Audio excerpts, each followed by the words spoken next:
पहला भाग हमने उस दिन किया था, आज है दूसरा भाग। प्राथमिक क्रियाएं या क्रियाकलाप, प्राइमरी एक्टिविटीज।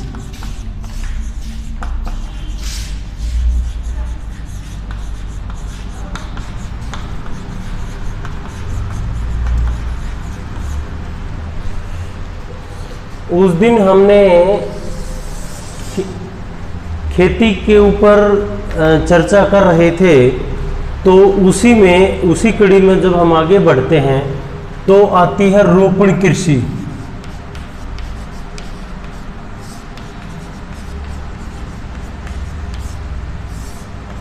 इसको प्लांटेशन एग्रीकल्चर भी कहते हैं।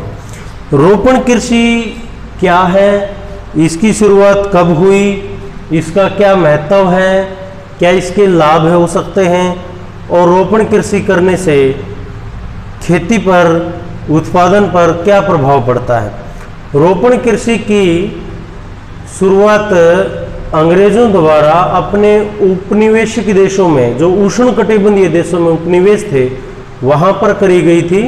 और अंग्रेजों ने अपने उपनिवेशों में चाय, कॉफ़ी, कहवा, कोको, रबड़, अनानास, केला, चावल इत्यादि फसलों की रोपण कृषि शुरू करी थी। रोपण है क्या चीज़? यह एक प्रकार की तकनीक है जिसमें बीजों को पहले नर्सरी में उगाया जाता है। उसमें बीजों को नर्सरी में उगाने की 2-3 विधियां हैं। तो उनको बीजों को नर्सरी में उगाने के बाद फिर जब वो 8 से 10 इंच के हो जाते हैं तो तब उन्हें खेत में रोप दिया जाता है, ट्रांसप्लांट कर दिया जाता है। इसको रोपण कृषि कहते हैं।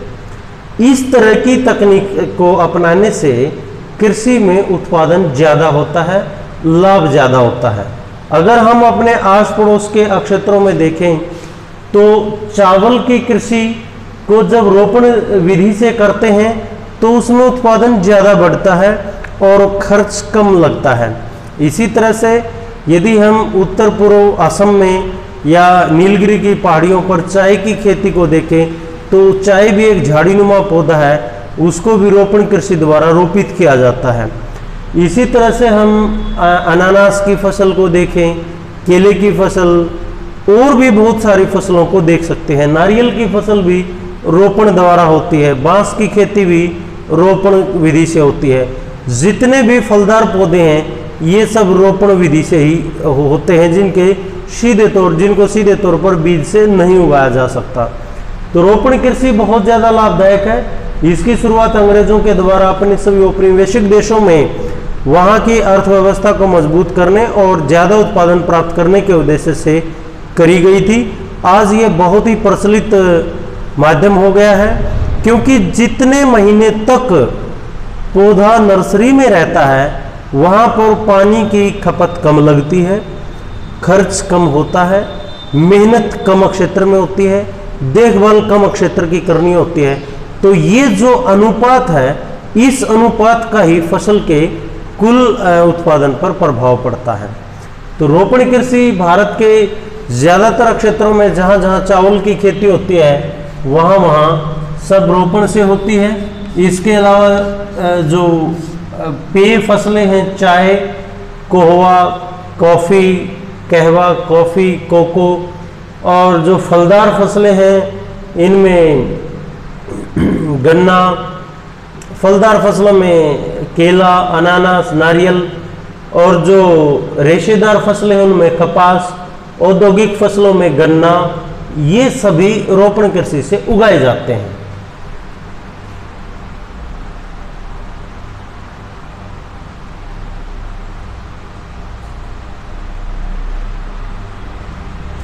इसके बाद आती है विस्तृत वाणिज्य अनाज कृषि।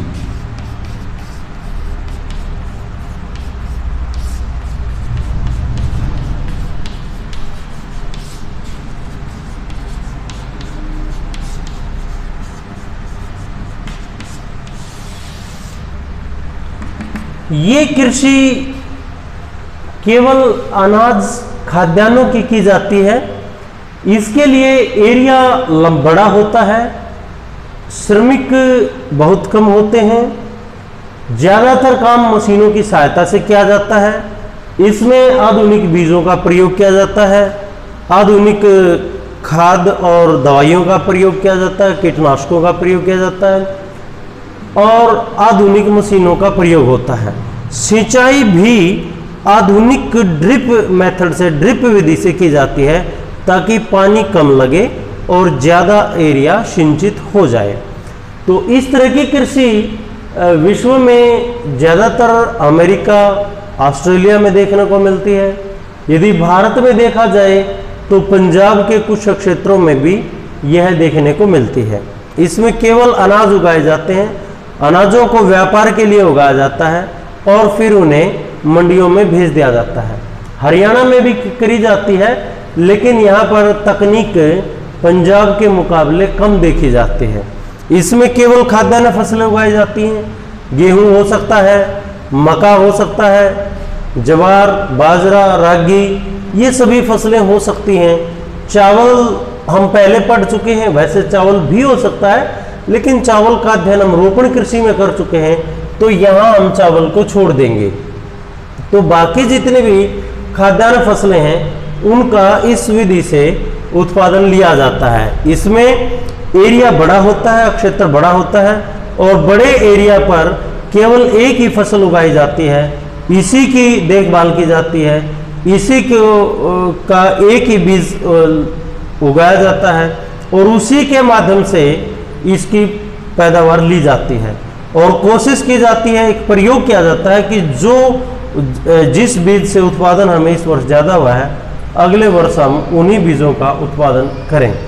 तो ये कृषि भी ज़्यादातर इसलिए की जाती है ताकि बढ़ती हुई जनसंख्या को अनाज की पूर्ति हो सके, क्योंकि अनाज की पूर्ति एक मुख्य समस्या है। जनसंख्या जिस वृद्धि से, जिस गति से बढ़ रही है, तो ये मुख्य समस्या हमारे लिए बढ़ती जा रही है कि हम खाद्यान्नों की, अनाज की पूर्ति करा पाएँ।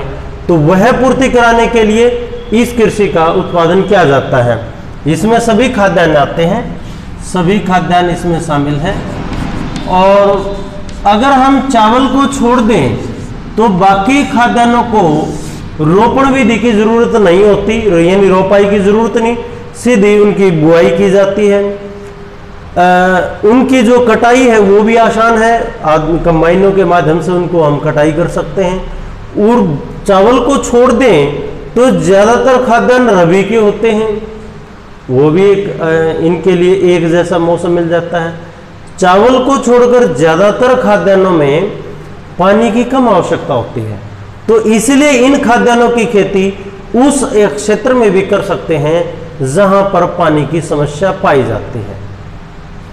इसके बाद है, नेक्स्ट है मिश्रित कृषि।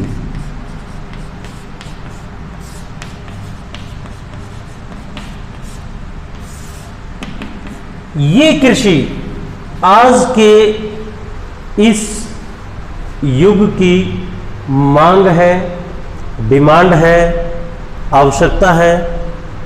इस कृषि को करने वाले किसान कम हैं, लेकिन यदि इस कृषि को किया जाए तो आधुनिकता के इस समय में किसान अपने आप को बचा सकता है, अपना जीवन यापन आसानी से कर सकता है, क्योंकि यह छोटे क्षेत्र में भी, जहां जोत का आकार छोटा है, जहां जोतों का आकार कम पाया जाता है, 1 से 2 हेक्टेयर जहां होता है, उस क्षेत्र में भी किसान अपने और अपने परिवार के लिए इसको कर सकता है। इसमें खाद्यान्न, सब्जियां, फल और 1-2 पशु आता है, यानी इसमें सब कुछ शामिल है। इसमें किसान अपने परिवार के पालन पोषण के लिए खाद्यान्न भी उगाता है, अपनी आवश्यकता पूर्ति के लिए सब्जी और फल भी उगाता है और पशुपालन भी करता है।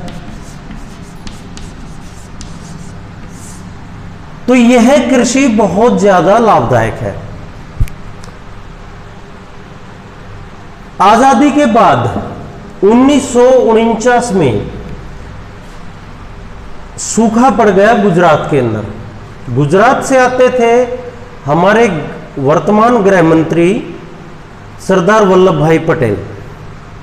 जब गुजरात के किसान गृह मंत्री जी से मिले और उन्हें अपनी समस्या बताई कि सूखा पड़ने की वजह से, अकाल पड़ने के कारण किसान परेशान हो गए हैं, उनकी आजीविका नहीं हुई है, उनकी आजीविका न होने के कारण उनके बच्चे भूखे मर रहे हैं और किसानों के पास इतना पैसा भी नहीं है कि वे अगली फसल के लिए बीज खरीद सकें। तो यह बात सोच करके, यह बात सुन करके गृह मंत्री जी भावुक हो जाते हैं और भावुक होने के बाद वो किसानों को मिश्रित कृषि की सलाह देते हैं। क्योंकि यदि हम मिश्रित कृषि करते हैं तो एक फसल में हानि हो सकती है, दूसरी लाभ दे सकती है, दूसरी में हो सकती है, तीसरी दे सकती है, क्योंकि इसमें 4-5 फसलों का उत्पादन किया जाता है। यदि सूखे के कारण 2 फसलें नहीं हो पाई, 3 नहीं हो पाई, तो 1 तो होएगी, 2 तो होएंगी। ये है। दूसरा पशुपालन है। जब सूखा पड़ता है, अकाल पड़ता है, तो किसान कुछ फसलों का चारा अपने घरों में बचा करके रखते हैं और वो सूखा चारा अपने पशुओं को यदि डालते रहते हैं तो उस स्थिति में पशु दूध देते रहते हैं और पशु के दूध देने की वजह से किसान के परिवार को एक आय का स्रोत मिल जाता है, एक आय का सोर्स मिल जाता है और उस स्रोत की वजह से वह अपनी जीवन को, अपनी गृहस्थी को अच्छे ढंग से जीवित कर पाता है। तो इसलिए गृह मंत्री जी ने उन्हें ये सुझाव दिया था, यानी वल्लभ भाई पटेल जी ने ये सुझाव दिया था कि मिश्रित कृषि करें। और उस समय से लेकर के आज 70 वर्ष हो गए हैं, मिश्रित कृषि पर हर सरकार, जितनी भी सरकारें आई, जितने भी कृषि कमीशन बने, जितने भी कृषि आयोग आए, सभी ने मिश्रित कृषि की रिपोर्ट पेश करी। लेकिन बहुत कम क्षेत्र में मिश्रित कृषि की जाती है। आज के वर्तमान समय में भी जो एक अच्छे फार्मर है सुभाष पालेकर जी, वो भी मिश्रित कृषि की सलाह देते हैं, मिश्रित कृषि का सुझाव देते हैं। उनके अनुसार ये 0 बजट फार्मिंग है, क्योंकि एक फसल का वेस्ट मटेरियल दूसरी फसल के लिए खाद हो सकता है, दूसरी फसल का वेस्ट मटेरियल पहली फसल के लिए खाद हो सकता है और सभी फसलों का वेस्ट पशुओं के लिए चारा हो सकता है और पशुओं का वेस्ट गोबर फसलों के लिए खाद का काम कर सकता है। तो इसीलिए वो भी इसको मिश्रित कृषि या 0 बजट फार्मिंग का नाम दिया गया है। इसमें किसान अपने परिवार का अच्छे से भरण पोषण कर सकता है और अपनी आजीविका को सुदृढ़ तरीके से चला सकता है। तो मिश्रित कृषि की आज बहुत ज़्यादा मांग है और जैसे जैसे समय, जैसे जैसे आगे आगे युग आएगा तो इसकी मांग और ज़्यादा बढ़ जाएगी, क्योंकि अनेकों तरह के सूखे, बाढ़ जैसी स्थितियों को देखते हुए मिश्रित कृषि की मांग काफ़ी बढ़ी है। इसके बाद आता है पशुपालन या डेयरी फार्मिंग, जिसको पशुपालन तो हमने पहले कर लिया, लेकिन अब है डेयरी फार्मिंग।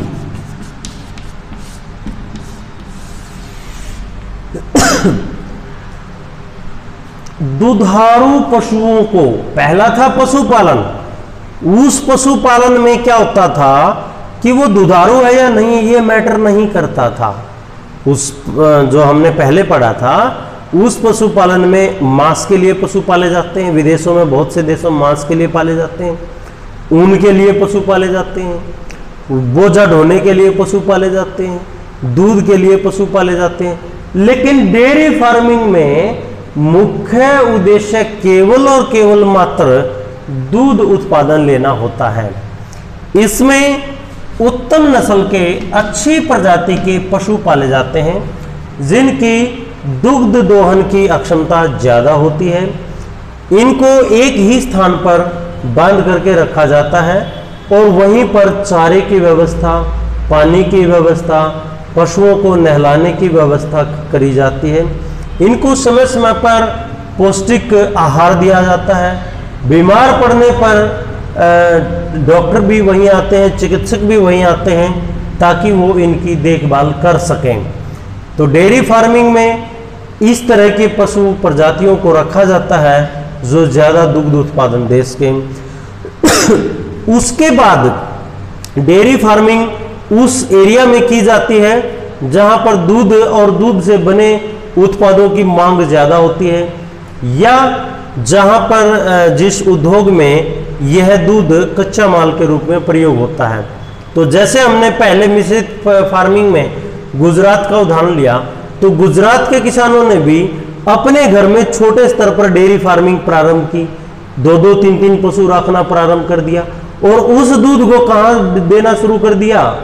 डेयरी में देना शुरू कर दिया। अमूल जो डेयरी का प्रोडक्ट आते हैं, वह अमूल भी एक सहकारी डेयरी का ही उदाहरण है। तो इसमें ज़्यादा पशु पाले जाते हैं।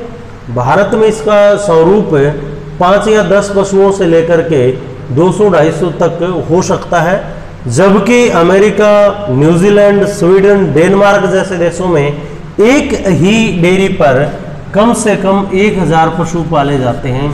वहाँ डेयरी फार्मिंग बड़े बड़े हैं, ज़्यादातर काम मशीनों से किया जाता है। जैसे दूध निकालना मशीनों से होता है, पशुओं को नहलाने का कार्य मशीनों से किया जाता है, और उस यानी कम से कम श्रमिकों की आवश्यकता हो, लागत जहाँ कम हो, मशीनीकरण का जहाँ ज़्यादा प्रयोग हो, वहाँ डेयरी फार्मिंग की जाती है।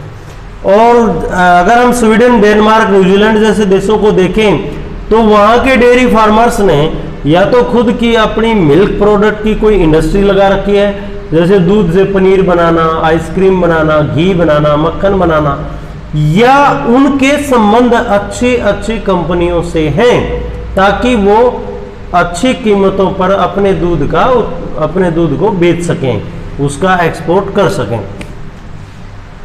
तो ये था पशुपालन। इसके बाद आती है भूमध्य सागरीय कृषि। भारत में भी इसका स्वरूप बहुत कम देखने को मिलता है पशुपालन का। इसके बाद है भूमध्य सागरीय कृषि।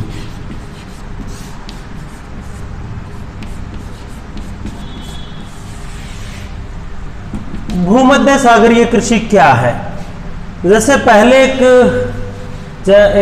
अध्याय में, एक चैप्टर में हमने पढ़ा था कि भूमध्य रेखा के दोनों तरफ 23 से 1/2 डिग्री नॉर्थ और 23 से 1/2 डिग्री साउथ, और ये 0 डिग्री भूमध्य। तो ये जो एरिया है ये भूमध्य क्षेत्र कहलाता है। इस क्षेत्र में यह कृषि की जाती है। इसमें कौन कौन सी ऐसी फसलें आती हैं, क्या क्या इस तरह का इसमें होता है? इसमें मुख्य तौर पर फलदार फसलें उगाई जाती हैं, जैसे अंगूर की खेती, अनानास की खेती, केला, गन्ना, इस तरह की फलदार फसलें उगाई जाती हैं। इसके बाद मसालों की खेती इसी क्षेत्र में होती है। उसमें मसालों में जैसे अजवाइन है, इलायची है, और भी बहुत सारे जो भी मसाले वाले पौधे हैं वो इसी क्षेत्र में उगाए जाते हैं। यदि इस क्षेत्र में भूमि का उच्चावच 2000 मीटर के आसपास है, 2000 फुट के आसपास है समुद्र तल से ऊंचाई, तो वहाँ पर चाय, कहवा, कॉफ़ी का उत्पादन भी किया जाता है। तो भूमध्य सागरीय कृषि में मुख्यतः अफ्रीकन कंट्रीज और दक्षिण अमेरिकी देश ज़्यादा प्रसिद्ध हैं, लेकिन भारत के कुछ हिस्सों में भी यह कृषि देखने को मिलती है। जैसे नीलगिरी की पहाड़ियाँ, अन्नामलाई की पहाड़ियाँ, इन पहाड़ीय क्षेत्रों में भी भूमध्य रेखीय कृषि पाई जाती है। महाराष्ट्र में भी इस तरह की कृषि देखने को मिलती है, अंगूर की खेती जो करते हैं। तो ये कृषि, यह खेती इन्हीं क्षेत्रों में की जाती है। इन क्षेत्रों में ये क्यों की जाती है? क्योंकि यहाँ पर वर्षा साल भर होती रहती है, इसके अलावा तापमान ज़्यादा होता है और वातावरण में नमी भी ज़्यादा बनी रहती है। तो ज़्यादा तापमान, ज़्यादा आर्द्रता, ज़्यादा वर्षा के कारण ये सारी फसलें बोई जाती हैं, क्योंकि इन फसलों को ज़्यादा पानी की आवश्यकता पड़ती है। इसके बाद है बाजार आधारित कृषि। बाजार आधारित कृषि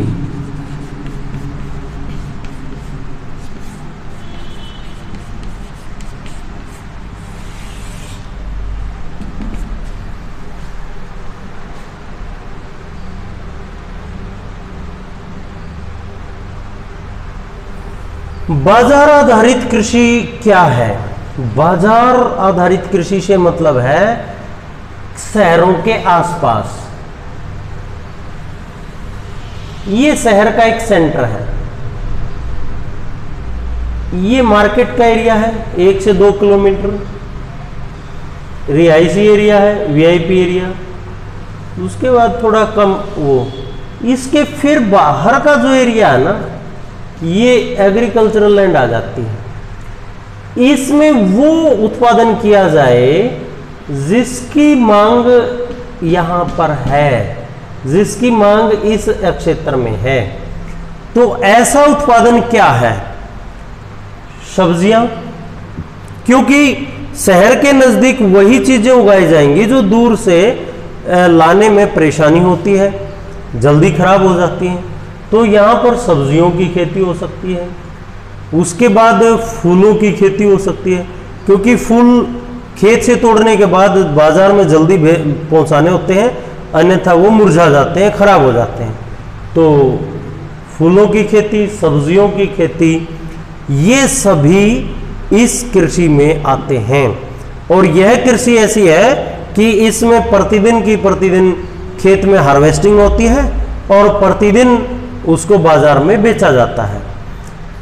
इसके बाद थोड़ा दूर दराज का एरिया आएगा तो उसमें अनाज वगैरह, और बिल्कुल जो थोड़ा और दूर का एरिया है उसमें लकड़ी वगैरह, लकड़ी की खेती। ये एक मॉडल है, कृषि मॉडल इसको कहते हैं। कृषि मॉडल के अनुसार यही संभावना है कि मार्केट है, उसके आसपास बाजार है, फिर रिहायशी एरिया है, महंगा एरिया, उसके बाद रिहायशी एरिया, सस्ता एरिया, फिर कृषि जो बाजारी मांग के लिए कृषि की जाए वह जमीन होती है। यहाँ पर सब्जियों, फलों और फूलों की खेती की जाती है, और ताकि उन्हें तुरंत खेत से कटाई करी और तुरंत मार्केट में पहुंचा दिया जाए। उसके बाद अनाजों की, उसके बाद लकड़ी वगैरह की, यानी शहर से हम जितना दूर जाते जाएंगे तो दैनिक प्रयोग में आने वाली वस्तुओं की खेती कम होती जाएगी। जितना नज़दीक हम शहर के पास आते जाएंगे उतनी ही दिन प्रतिदिन की यानी दैनिक मांग की आवश्यकताओं की खेती की जाती है। इसमें जैसे सब्जियां हैं, फल हैं, और डेयरी फार्मिंग भी आ सकती है इसमें, क्योंकि वो भी दूध की भी मांग शहर के अंदर होती है, और फूल है। लेकिन इसमें हम केवल और केवल फल और सब्जियों की, फल, फूल और सब्जियों की खेती को ही अध्ययन करेंगे। यह भी बहुत ज़्यादा प्रचलित है। यदि हम किसी भी शहर के बाहर थोड़ा सा बाहर निकल करके देखेंगे तो हमें सब्जियां, फल, फूल देखने को मिलेंगे।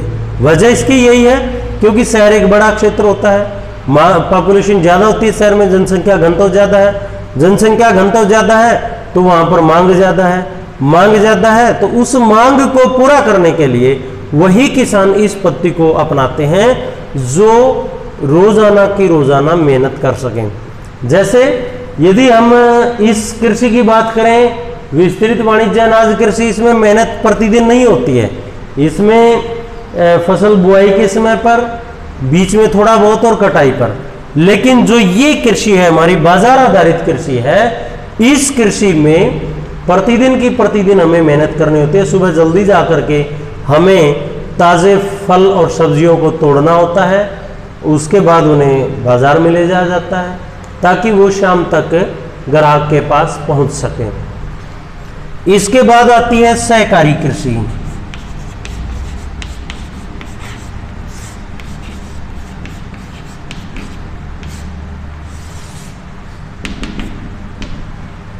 सहकारी कृषि यानी कोऑपरेटिव सोसाइटी, कोऑपरेटिव सिस्टम, आपस में मेलजोल से किसी भी अक्षेत्र के जब किसान मिलकर के एक संगठन बनाते हैं, लाभ के लिए संगठन बनाएं और उसमें अपना अधिकतम योगदान दें, मैक्सिमम योगदान दें, और वो योगदान संगठन के लाभ के लिए हो, क्षेत्र के लाभ के लिए हो, सभी के भले के लिए हो, तो उस तरह की कृषि को सहकारी कृषि कहते हैं। इस तरह की कृषि भारत के क्षेत्र में कम देखने को मिलती है, जबकि यह कृषि अगर हम अफ्रीकन कंट्रीज़ की बात करें तो वहाँ ज़्यादा देखने को मिलती है। क्यों देखने को मिलती है? वो इसलिए देखने को मिलती है क्योंकि वहाँ जनसंख्या घनत्व कम है और खेती योग्य ज़मीन ज़्यादा है। तो ज़्यादा ज़मीन को इक्का दुक्का किसान नहीं कर पाते, वहाँ पर मेहनत के लिए ज़्यादा किसानों की आवश्यकता होती है, तो इसलिए वहाँ का किसान मिलजुल करके खेती करता है, सहकारी खेती आती है। इसमें इस तरह की सहकारी कृषि में वनों का प्रयोग भी किया जा सकता है, जैसे सामाजिक वानिकी वगैरह। अमूल जो दूध का हमने उदाहरण लिया था वो इसी का एक उत्तम उदाहरण है। कृषि नहीं है वो, लेकिन सहकारी का, क्योंकि सब मिल करके उसमें अपना योगदान देते हैं और जो लाभ होता है वो फिर सब में बराबर बराबर बांट दिया जाता है। पहले तो उन्हें उनका लागत मूल्य मिलता है, उसके बाद जब कंपनी का बजट पेश होता है तो बजट के बाद जो भी लाभ होता है वो सभी में बराबर बांट दिया जाता है, सबका योगदान बराबर दे दिया जाता है। तो सहकारी कृषि बहुत कम क्षेत्रों में मिलती है। पहले हमारे यहाँ के ग्रामीण क्षेत्रों में देखने को मिलती थी, लेकिन अब यह कम पाई जाती है। सहकारी कृषि उस क्षेत्र में भी करी जा सकती है जहां पर मजदूर या श्रमिक कम उपलब्ध हों, क्योंकि सभी किसान मिलकर के आपस में इस तरह की कृषि को मूर्त रूप दे सकते हैं, इसमें अपना योगदान कर सकते हैं। तो ये कृषि उन क्षेत्रों में और ज़्यादा लाभदायक है जहां मजदूरों की कमी पाई जाती है।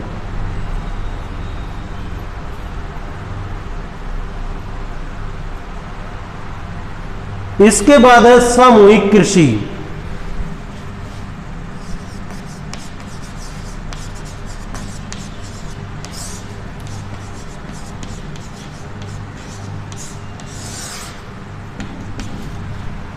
सामूहिक कृषि है कि एक किसानों का एक संगठन, एक समूह बनाया जाता है और वह समूह आपस में मेलजोल से खेती करता है।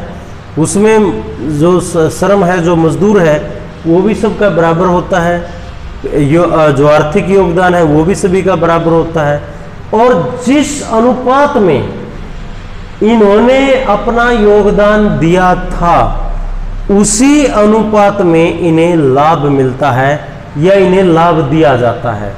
इस तरह की कृषि यहाँ पर देखने को मिल सकती है, जैसे दो दो तीन तीन किसान मिलकर के इकट्ठे खेती करते हैं। जरूरी नहीं है कि उनके पास जमीन बराबर हो, जमीन की मात्रा अलग अलग हो सकती है, लेकिन वो समूह, वो संगठन आपस में लाभ को उसी अनुपात में बांट लेते हैं जिस अनुपात में उनकी जमीन होती है।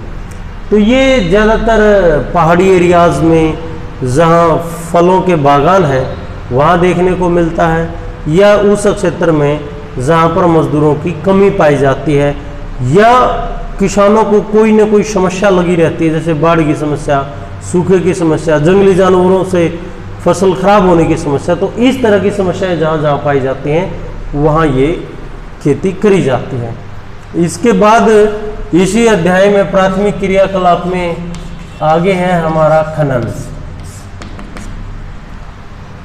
भूमि से, जमीन से, यानी भूमि के गर्भ में बहुत सारा खजाना, बहुत सारे भंडार दबे हुए हैं, तो भूमि के गर्भ से बहुमूल्य खनिजों को निकालने की प्रक्रिया को खनन कहते हैं। जैसे सोना निकालना, चांदी, तांबा, लोहा, जितनी भी धातुएं हैं ये सब ज़मीन के नीचे पाई जाती हैं और इन्हें ज़मीन से निकालने की विधि को खनन कहते हैं। तो खनन कहाँ होता है? खनन उसी क्षेत्र में होता है जिस क्षेत्र में खनिज संसाधन है। जैसे यदि हम भारत की बात करें तो बिहार का कुछ क्षेत्र, पश्चिमी बंगाल, झारखंड, उड़ीसा, छत्तीसगढ़, फिर अगर हम जाएं तो कर्नाटक, तमिलनाडु, इन क्षेत्रों में खनन क्रिया होती है। जिप्सम के लिए प्रसिद्ध है राजस्थान और गुजरात का कुछ हिस्सा। नमक का खनन जो है उसके लिए कुछ हिमाचल प्रदेश का, ये जो सेंधा नमक वगैरह हम बोलते हैं, या पहाड़ी नमक जो होता है, काला नमक भी जिसको बोलते हैं, तो उसके लिए है हिमाचल प्रदेश का कुछ हिस्सा। तो खनन उन्हीं क्षेत्रों से निकाला जाता है जिन क्षेत्रों में खनिज संसाधन उपलब्ध होते हैं। अब ये खनन में बहुत सारी धातुएं आती हैं, उन धातुओं को अलग अलग तरीके से निकाला जाता है, जैसे सोना, चांदी, तांबा, लोहा और कोयला।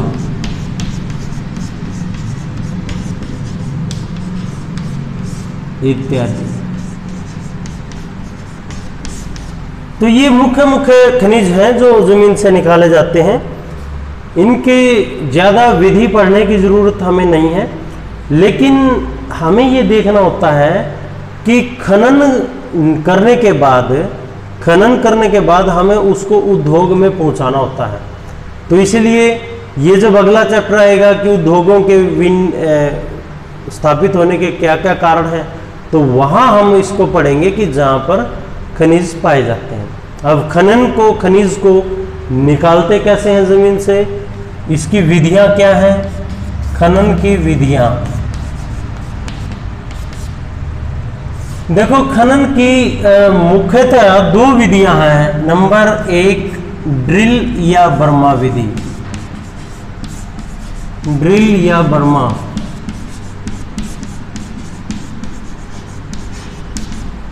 और नंबर 2 है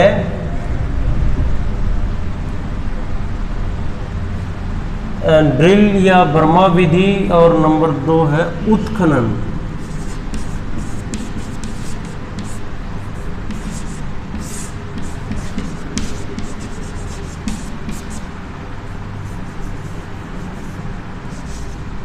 ये ड्रिल या बर्मा विधि क्या है? जैसे ये भूमि है, जमीन है, इसमें यहां पर खनिज संसाधन है, ये हैं जैसे खनिज संसाधन है। तो इस विधि से, ड्रिल या बर्मा विधि से क्या करते हैं कि जमीन के अंदर छेद किया जाता है,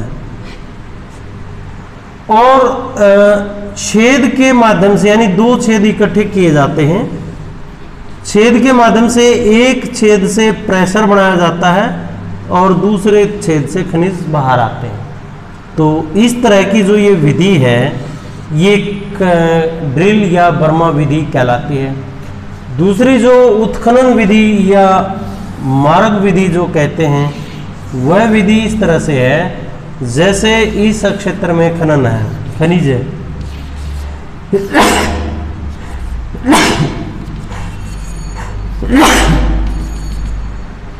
तो हमें पहले क्या करना पड़ेगा कि एक रास्ता बनाना पड़ता है। इस तरह से हम जमीन को काटते काटते आएंगे और रास्ता बना लें, ताकि गाड़ियां सीधी खदान के अंदर आ सकें। और इस खदान के अंदर ही गाड़ियां होती हैं, और मशीनों के माध्यम से या मजदूरों के माध्यम से गाड़ियों में खनिजों को लोड किया जाता है, और ताकि वो सीधे उद्योग तक पहुंच सकें। तो इस विधि, बर्मा विधि में तो केवल और केवल मात्र मशीन का प्रयोग होता है। इसमें मशीन और श्रमिक दोनों का प्रयोग होता है। इस विधि के ज़्यादा लाभ नहीं, ज़्यादा हानियां नहीं है, लेकिन इस विधि से खनन केवल और केवल बहुमूल्य धातुओं का ही कर सकते हैं, और जो लिक्विडिटी की फॉर्म में पाई जाती हैं उन्हीं धातुओं का, यानी जैसे पेट्रोलियम वगैरह इन्हीं का होता है। कोयला लोहा के खनन के लिए हमें उत्खनन विधि का ही प्रयोग करना पड़ता है। इस विधि से क्या होता है कि गाड़ियां मशीनें, श्रमिक सब के सब खदान के अंदर आ सकें। तो इस विधि के लाभ तो हैं ही, लेकिन हानि भी हैं। सबसे बड़ी हानि यही है कि जैसे वर्षा ऋतु आती है तो कई बार खदान दब जाती है, खदान में पानी भर जाता है। जब तक पानी की निकासी का प्रबंध नहीं होता तब तक इसमें गाड़ी या मशीन या श्रमिक नहीं आ सकते, और गाड़ी अंदर आने के बाद खदान के अंदर कोई हादसा होने की संभावना भी हो सकती है, जिसकी वजह से मजदूरों की जानें भी जा सकती हैं। तो ये विधि अगर हम परिश्रम के दृष्टिकोण से देखें तो उपयुक्त है, लाभदायक है, लेकिन उसी के अनुसार इसकी हानि भी है, क्योंकि ये श्रमिकों को नुकसान पहुंचा सकती है, उन्हें हानि पहुंचा सकती है। तो इसी के साथ आज का हमारा प्राथमिक क्रियाकलाप का जो चैप्टर है वो कंप्लीट होता है। अब द्वितीय क्रियाकलाप जब प्रारंभ करेंगे तो उसमें खनन और खनन की जो खनिज संसाधन है इनका उपयोग होगा, वो हम अगले चैप्टर में पढ़ेंगे।